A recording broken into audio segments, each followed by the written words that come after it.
सुंदरपुर गांव में बरसात का मौसम था। वहीं एक शहर की बस आकर रुकी। 3 साल बाद राजू अपने गांव वापस आ गया था। अपने गांव आने की खुशी ही अलग है। माँ को सरप्राइज दूंगा तो वो खुश हो जाएगी। राजू घर की तरफ जा ही रहा था कि वहां चाय के ढाबे पर एक बूढ़े चाचा जी ने पहचान लिया। अरे राजू, तुम वापस आ गए मेरे बच्चे। हाँ चाचा जी, मैं वापस आ गया हूँ। पर माँ को अभी नहीं पता। अभी जाकर उन्हें सरप्राइज दूंगा। हाँ बेटा, जाओ। तुम्हारी माँ तुम्हें बहुत याद करती रहती है। और चाचा, कैसे हैं सब यहाँ? अरवन कैसा है? अरवन, वो तो... क्या तुम्हें किसी ने कुछ नहीं बताया? क्या हुआ चाचा जी? बोल क्यों नहीं रहे? क्या नहीं पता मुझे? चाचा जी ने आहिस्ता से कहा। बेटा, अरवन अब इस दुनिया में नहीं रहा। आ, क्या कह रहे हो चाचा? ऐसा घिनौना मजाक नहीं करो। बेटा, ये मजाक नहीं, सच है। लेकिन उसने मुझसे वादा किया था। अरवन और राजू दोनों बचपन से दोस्त थे। राजू पढ़ाई और काम करने के लिए शहर चला गया था, लेकिन अरवन यहीं रह गया अपनी बीमार माँ के पास। अरवन अपने पिता के बाद उनके समोसे का ढाबा संभालने लगा। सभी अरवन को बहुत प्यार करते थे। वाह अरवन, तुम्हारे हाथ में तो जादू है। पूरे गांव में ऐसे समोसे नहीं मिलते। राजू शहर जाने से पहले अरवन से आखिरी बार मिला था। जाओ राजू, शहर जाकर अपने ख्वाब पूरे करो। खूब पढ़ो और बड़े आदमी बनो। पर अपने इस दोस्त को नहीं भूल जाना। मैं कभी तुम्हें नहीं भूलूंगा। तुम एक ही तो दोस्त हो मेरे। मैं जब भी वापस आऊंगा सबसे पहले तुम्हारे पास आऊंगा। अच्छा चाचा जी, मैं माँ के पास जा रहा हूँ, फिर आपके पास आता हूँ। नहीं बेटा, मैं तो जा रहा हूँ, रात होने वाली है। तुम भी रात को घर पे ही रहना। चाचा जी, आप तो पहले रात तक चाय के ढाबा खोले रखते थे। अब क्या हुआ है? अब हालात वैसे नहीं रहे बेटा। क्या मतलब? जाओ बेटा, घर जाओ। मुझे भी घर जाना है। रात होने वाली है। मैं आ गया। अरे मेरे बेटे, तुम आ गए। मुझे सुषमा के घर फोन करके बता देते।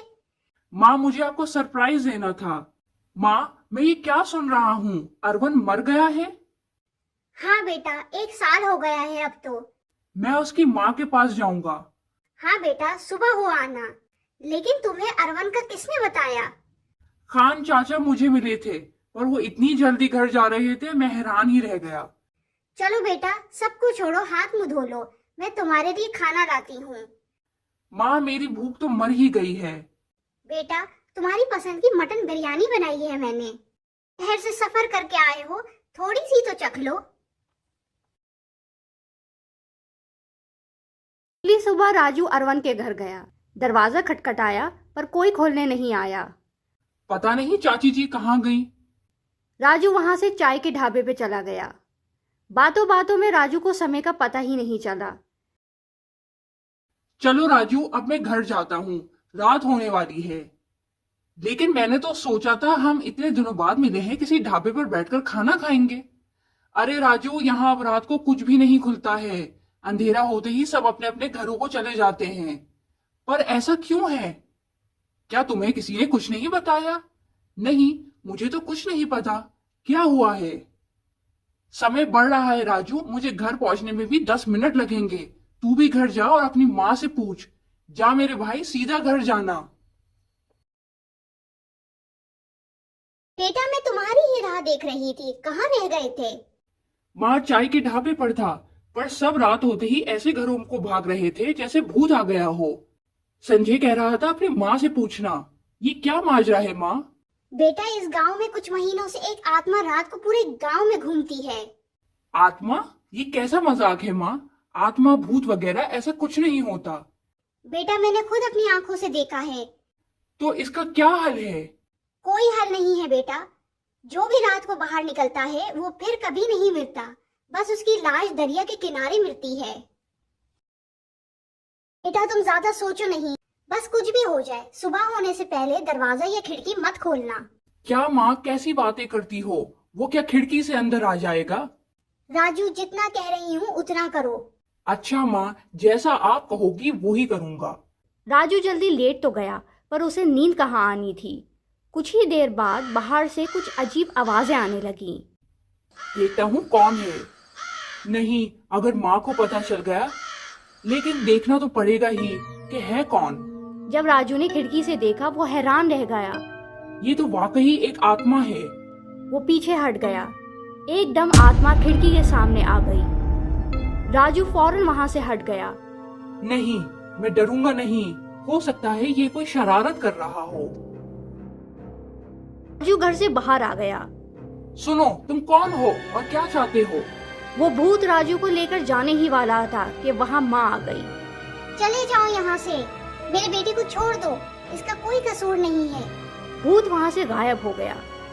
माँ, मुझे माफ कर दो, मैंने आपकी बात नहीं मानी। बेटा, हम बाल बाल बच गए हैं, आइंदा ऐसी कोई हरकत नहीं करना। अगले दिन राजू दरिया की तरफ जा रहा था कि वहां एक बूढ़ी औरत देखी। अरे, ये तो अरवन की माँ है। माँ जी, आप यहाँ क्या कर रही हैं? माँ जी, मैं राजू, आपके बेटे का दोस्त। वहीं से एक लड़की आ गई। आप कौन हैं और मेरी माँ को क्यों तंग कर रहे हैं? अरे, आप तो राजू भैया हैं। तुम सीमा हो ना, अरवन की बहन? ये माँ जी को क्या हुआ है, बोल क्यों नहीं रही? राजू भैया, अरवन भाई के जाने के बाद माँ की यही हालत है, जब से कुछ नहीं बोलती।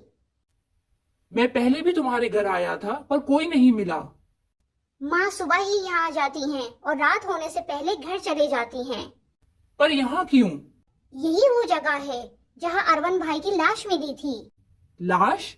क्या मतलब? राजू भैया, क्या आपको कुछ नहीं पता कि 1 साल पहले क्या हुआ था? माँ, मैं काम पर जा रहा हूँ। ठीक है बेटा, अपना ख्याल रखना। अरवन, सरपंच पृथ्वीराज कहा है कि यहाँ से ढाबा तोड़ना होगा। मैं ये जगह किसी हाल में तोड़ने नहीं दूंगा। ये मेरे पिताजी की आखिरी निशानी है। सरपंच जी को यहाँ अपने रिश्तेदारों के रहने के लिए एक बिल्डिंग बनानी है। जो कुछ भी हो, मैं ये जगह नहीं दूंगा। मैं बहुत बार बोल चुका हूँ। सरपंच जी अभी चुप हैं, बाकी तुम खुद समझदार हो। माँ, वो आज फिर पृथ्वीराज का आदमी आया था। बेटा, तुम ये जगह उन्हें दे दो और कहीं और जगह ले लो। माँ, वो पिताजी की जगह है और मैं मान भी जाऊं तब भी वो उस जगह की बहुत कम पैसे दे रहे हैं। ये तो अन्याय है हमारे साथ। अफसोस की बात यह है कि कोई गांव वाला भी हमारा साथ नहीं दे रहा। बेटा, पृथ्वीराज अमीर और जान पहचान वाला है, सब उससे डरते हैं। डर की वजह से किसी के साथ अन्याय होते देख रहे हैं। सच नहीं बोलेंगे। मैं ऐसा नहीं हूं माँ। सुबह होते ही जब अरवन ढाबे पर गया तो वहां जो देखा उसकी तो दुनिया ही उजड़ गई। पूरा ढाबा जल के राख हो गया था। अरे, ये मेरा ढाबा क्या हुआ है? किसने किया है ये सब? अरवन भाई, ये रात को शॉर्ट सर्किट हुआ है। नहीं, ऐसा नहीं हो सकता। सब लाइट्स बंद करके जाता हूं मैं, सब देखभाल कर जाता हूं। ऐसा कैसे हो गया? मुझे पता है ये सब किसने किया है। मैं उस पृथ्वीराज को छोड़ूंगा नहीं। अरवन, रुक जाओ, वो बहुत ताकतवर लोग हैं। मैं किसी मुजरिम को ऐसे जाने नहीं दूंगा। पृथ्वीराज, बाहर निकल। ए लड़के, यहां तमाशा मत लगा, अंदर आ। पृथ्वीराज जी अंदर ही हैं। पृथ्वीराज, मैं तुझे छोड़ूंगा नहीं। तूने मेरे बाप की आखिरी निशानी जला डाली। क्या करेगा तू? मैं पुलिस में जाऊंगा, तुझे सजा करवा के रहूंगा। चल बच्चे, यहाँ से जा। शायद तू मुझे जानता नहीं है। ये गांव मेरा है और सब मेरे हुक्म पर चलता है। मैं शहर की पुलिस को यहाँ लाऊंगा, लेकिन तुझे छोड़ूंगा नहीं। कहकर अरवन चला गया। सर जी, ये तो शहर की पुलिस को यहाँ लाने का कह रहा है। इसके जाने से पहले काम कर दो। जो हुक्म सर जी। सीमा बेटा, बहुत समय हो गया है, अरवन नहीं आया। घर पे ही रुको, मैं देख कर आती हूँ। अरवन की माँ ढाबे पर गई तो वो जला हुआ ढाबा देखकर परेशान हो गई। चाची जी, अरविंद ठीक है, वो पृथ्वीराज के घर गया है। जब वो वहां पहुंची, अरे, तुम्हारा बेटा यहाँ आया तो था, पर वो बहुत पहले ही चला गया था। अरवन की माँ उसे हर जगह ढूंढने लगी। अगली सुबह अरवन की लाश दरिया के किनारे मिली। उस दिन से अब तक माँ कुछ नहीं बोलती। तुम चिंता नहीं करो, मैं अब आ गया हूँ। मैं अरवन का बदला जरूर लूंगा। माँ, आपने मुझे क्यों नहीं बताया कि अरवन की हत्या हुई थी? बेटा, क्या ही बताती तुम्हें। पृथ्वीराज एक ताकतवर इंसान है। मैं अपने दोस्त का बदला लूंगा। नहीं बेटा, तुम इस सब में मत पड़ो। तुम शहर वापस जाओ। अरवन अपना बदला खुद ले लेगा। बदला खुद ले लेगा? मतलब मतलब अरवन ही की वो आत्मा है जो रोज रात को यहाँ आती है। क्या क्या बोल रही हो माँ? ये कैसे हो सकता है? हाँ बेटा, मुझे ये सब सीमा ने बताया था।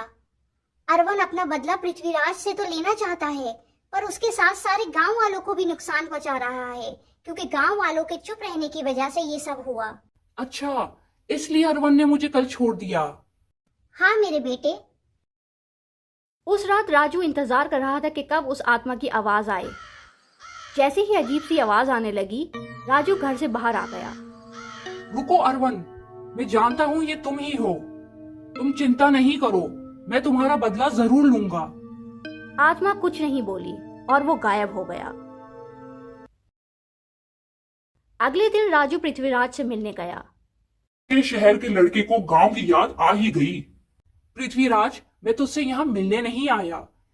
मैं ये बताने आया हूँ कि मैं जानता हूँ तूने ही अरवन को मारा है और मैं तुझसे बदला जरूर लूंगा। अरे बच्चे, दिमाग क्या शहर में ही छोड़कर आ गया है? मैं पृथ्वीराज हूँ, ये गांव मेरा है और सब मेरे हुक्म पे चलता है। तुम कैसे साबित करोगे कि मैंने ही अरवन को मरवाया? मैं पुलिस के पास जाऊंगा। तू भी अपने दोस्त की तरह जज्बाती है। गांव भी मेरा, पुलिस भी मेरी, जो करना है कर ले जा।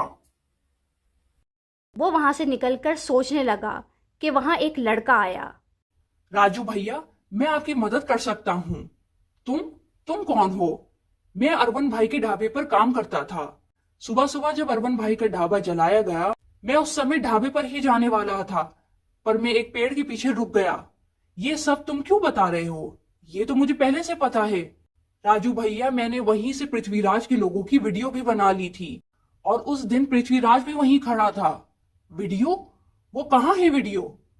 वो मेरे पास है भैया। पृथ्वीराज को पता चल गया था कि अरवन भाई वीडियो लेकर शहर के पुलिस स्टेशन जाने लगे हैं, इसलिए उनको भी हमेशा के लिए चुप करवा दिया। पृथ्वीराज आज तक उस वीडियो को ढूंढ रहा है। बबलू, वो वीडियो तुम मुझे दो। तुमने तो मेरा काम ही आसान कर दिया। अच्छा, तो वो वीडियो बबलू के पास थी इतने साल तक? शुक्र है सर जी, मैंने उन दोनों की बातें सुन ली, वरना तो हम सब फंस जाते। बहुत खूब शंकर, तुमने तो बहुत आला काम किया है। अब बस आखिरी काम करो। आज रात बबलू के घर से वो वीडियो लेकर आओ, और ज्यादा कुछ हो तो तुम्हें पता है कि तुम्हें बबलू के साथ क्या करना है। जी सर जी, आप चिंता नहीं करें। अभी तक यहाँ से कोई नहीं गुजरा। सर जी ने भी रात को ही बाहर भेज दिया। पता भी है रात को आत्मा किसी को भी नहीं छोड़ती। खुद तो मजे से घर में बैठे हैं।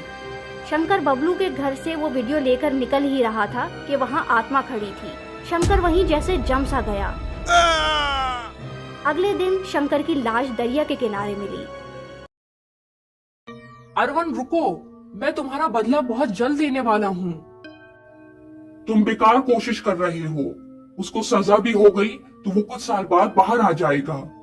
फिर मैं क्या करूँ? तुम किसी तरह उस पृथ्वीराज को घर से बाहर लेकर आओ। मैं उसका खात्मा खुद करूंगा। मैं तुम्हारे लिए कुछ भी करूंगा। राजू और अरवन पृथ्वीराज के घर पहुंच गए। बाहर निकल पृथ्वीराज, मेरे पास तेरे खिलाफ ये वीडियो है। वीडियो? इसके पास आ गई? मेरे लोग इससे आराम से वीडियो हासिल कर लेंगे। रात का समय है, कोई देखेगा भी नहीं। जैसे ही पृथ्वीराज बाहर आया, वहाँ उस आत्मा को देख के वो डर गया। अरे, ये आत्मा तुम्हें कुछ क्यों नहीं कह रही राजू? क्योंकि मैं अरवन हूँ। अरवन, तुम? ये तुम थे? अब तुम्हारा नाम तमाम हुआ पृथ्वीराज। अगले दिन पृथ्वीराज की लाश दरिया के किनारे सबको मिली। कुछ समय बाद राजू ने बिल्डिंग तोड़वा के अरवन का ढाबा फिर बनवा लिया। ये देख के उसकी माँ बोली, बेटा, तुमने मेरे बेटे का बदला लेकर मेरे दिल को सुकून दिया है। अब से ये ढाबा तुम्हारा हुआ। तुम अपने दोस्त का कारोबार और सपना आगे बढ़ाओ।